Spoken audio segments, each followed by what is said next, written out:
Agora vamos falar sobre a função social da música. E para falar sobre isso, está presente aqui no estúdio o professor e jornalista Cláudio Toldo. Boa noite, Cláudio. Boa noite. Boa noite. Bom, nós sabemos que usar a música para criticar a sociedade é uma prática que sempre existiu. No Brasil, no período da ditadura militar, entretanto, havia muita censura, né? E várias músicas se tornaram verdadeiros hinos da contra-ditadura. Temos como exemplo aí músicas de Gilberto Gil e também a própria música que abriu o nosso bloco, que é Veraneio Vascaína, do grupo Capital Inicial, que foi censurada na época da ditadura porque criticava a repressão da polícia. Hoje, felizmente, nós vivemos num país aparentemente livre, onde compositores, músicos podem criticar a nossa sociedade. Temos aí Engenheiros do Havaí, Gabriel Pensador, Marcelo D2. E para isso agora a gente vai conversar um pouquinho sobre isso, né? Sobre música, sociedade. Então eu queria saber dos nossos convidados, começando pelo Cláudio, o que vocês acham da censura que existiu na ditadura militar, não só na música, né? Mas a gente sabe que vários filmes, peças de teatro foram censuradas. Boa noite, Cláudio. Boa noite. Bem, eu acho que censura sempre é ruim, né? Não há censura que seja boa. Então, nesse período, infelizmente, o Brasil conviveu com a ditadura e censura havia. Temos grandes artistas censurados, Chico Buarque, Caetano, né? Gilberto Gil, Milton Nascimento. E, por um lado, né, a censura deu a essas pessoas a capacidade de criarem letras fabulosas, né? E de fugirem, talvez, um pouco da censura, criando metáforas, né, com as suas músicas. É o exemplo de Cálice, do Milton Nascimento, né, de Apesar de Você, do Chico Buarque, de Pega Ladrão, né, e Acorda Amor, né, e tantas outras, como que tem aí Alegria, Alegria, do Caetano Veloso. E pelo fato da crítica, né, ser tão contundente naquela época, eles tiveram que criar, de ser mais criativo, né, nas suas letras. Então, eu acredito que o lado positivo, se é que se pode dizer assim, né, da censura, foi que criaram artistas tão completos, né, como essas pessoas que eu citei agora.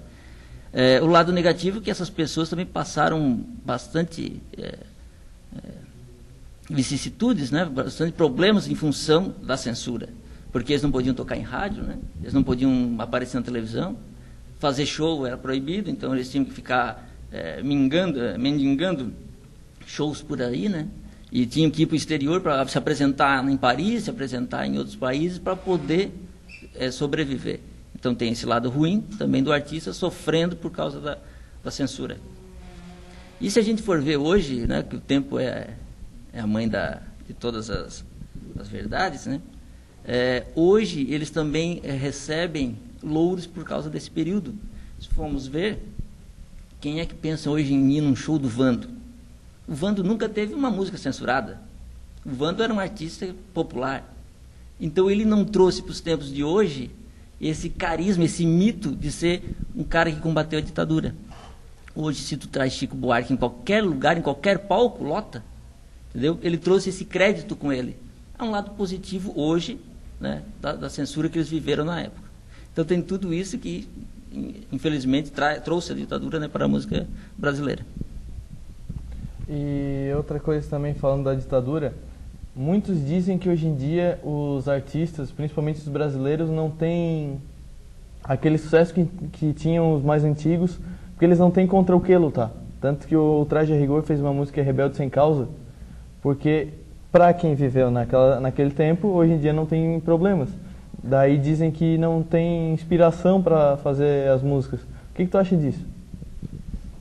Eu não sei se a censura é uma boa inspiradora, né? Na verdade, eles tinham inspiração para escrever sobre a situação da época, né? E como não tinham como dizer certas coisas, usaram do grande conhecimento da língua portuguesa que eles tinham para fazer belas músicas, né? Agora, não sei se não temos coisa para se dizer hoje. Temos meio ambiente, temos várias injustiças sociais, temos uma violência horrível no Brasil inteiro. A corrupção também. A corrupção, né? Nós temos motivos de sobra para fazer boa música, criticar bastante. E não temos, entre aspas, a censura. É verdade que se vocês fizerem determinadas músicas, né, os músicos que estão aqui vão sofrer sim determinadas censuras, né? Vai ser da rádio que não vai querer tocar determinadas músicas porque a rádio é de fulano de tal, né? Tem isso também. Vai ter censura da televisão, que na televisão tu não pode chamar palavrão, então vai ser cortado. Mesmo o Veraneio Vascaína, mesmo Camisa de Vênus. Camisa de Vênus era da década de 80, né? E não tocava em televisão nenhuma, porque o nome Camisa de Vênus na época, hoje, né? Hoje Camisa de Vênus, camisinha, todo mundo fala, mas na época não podia, né? Então cortaram Camisa de Vênus, né? Então hoje vai ter esse tipo de censura também, né? Se tu não fizer aquela brincadeira que fazem os grupos de axé da Bahia, né? Brincando com as palavras, desse jeito passa, né? De outra forma teria censura sim. Tá, E agora pros 4 agora, vocês acham que essas músicas mais engajadas, mais políticas, vocês acham que elas influem mesmo no pensamento das pessoas ou seria um esforço não muito, que não funciona muito? Olha, Arthur, eu acho que funciona, cara, mas o problema é que normalmente ela não chega a todas as camadas da sociedade. As letras mais pensantes, mais bem trabalhadas, normalmente fica numa faixa etária um pouco mais avançada. Mas influencia sim, cara. O Gabriel Pensador, por exemplo, tem letras ótimas sobre diversos fatores, diversas causas, fome, violência, e letras muito bem feitas que, ao meu ver, podem influenciar no pensamento da pessoa. Olha, eu acho assim que não influencia tanto na opinião da pessoa. Ela com certeza ajuda a maneira de pensar, aquela coisa, mas não tem aquela direção certa assim sobre a opinião política. Ela ajuda muito no caso de informação e tudo mais, mas não acredito que não tenha muita influência, não. Eu acredito sim. Tu tem a influência, mas de maneira que a pessoa vá buscar a informação, né? Então, a mídia, ela corta muito isso. Tanto é que tu pega artistas como Lenine, Gilberto Gil e tudo mais, eles vão fazer esse trabalho no exterior, porque aqui não tem espaço, porque o mercado o público deles é mais seleto, é menor, né, no caso. Então, eu acho que até por fato da música mesmo hoje está embasado assim numa prostituição muito grande, assim, que vendendo o corpo, vendendo uma imagem que não é a verdade, que tem muito mais coisa para se aproveitar do que isso que está por aí. Bom, agora eu queria pedir para os nossos convidados se eles podiam dar uma palhinha e até convidar o professor, que também toca violão, né? Se não quer tocar uma música para a gente encerrar o nosso programa.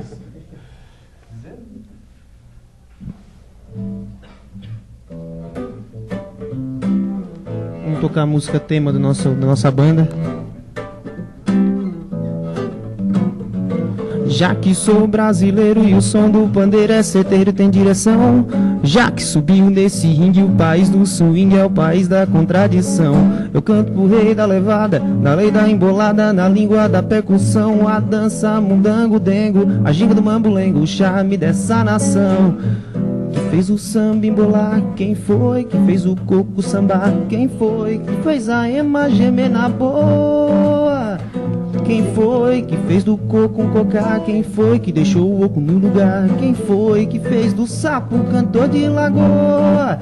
E diz aí, Tião, diga Tião, oi. Fosse, fui, comprasse, comprei, pagasse, paguei. Me diz quanto foi, foi R$500, me diz quanto foi.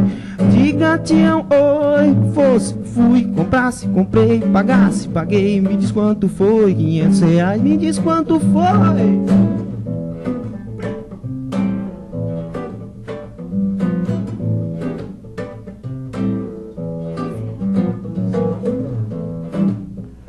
E o nosso programa vai chegando ao fim e agradecemos a companhia dos garotos da Jack Soul, do João Pedro e do Cláudio Todo. E por hoje é só, até a próxima edição. Boa noite.